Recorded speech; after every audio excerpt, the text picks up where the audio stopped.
साग बेच्नेले साग उमारेर साग बेच्नेले टमाटर उमारेर टमाटर बेच्नेले कर तिर्नुपर्छ। सामाजिक सञ्जालबाट अरबौं कमाउनेले ट्याक्स तिर्न पर्ने। हाम्रो न्याय यही हो, हाम्रो राष्ट्रको स्वाभिमान यही हो। यो हुन सक्दैन। त्यसकारण स्वाभिमान नभएकाहरूले भड्काउने कुरा गरे।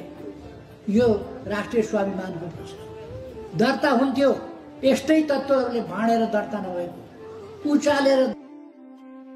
नत्र कुन व्यावसायिक संस्थाले कुन देशमा गएर दर्ता गर्दिन भन्छ, कर तिर्दिन भन्छ, तिम्रो कानुन मान्दिन भन्छ, तिम्रो संविधान मान्दिन भन्छ, तिम्रो देश मान्दिन भन्छ?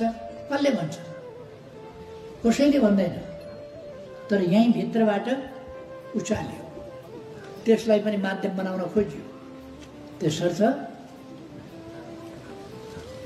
यो सबै एउटा अफवाह। हामी अफवाहका पछाडि कुद्नु हुँदैन, अफवाहका पछि होइन। यति बेला राष्ट्रलाई एकता चाहिएको छ, राष्ट्रलाई एकता चाहिएको छ। तर अहिलेको सरकार एकताको पक्षमा होइन, अनेकता, भाँडभैलो आदिको पक्षमा छ।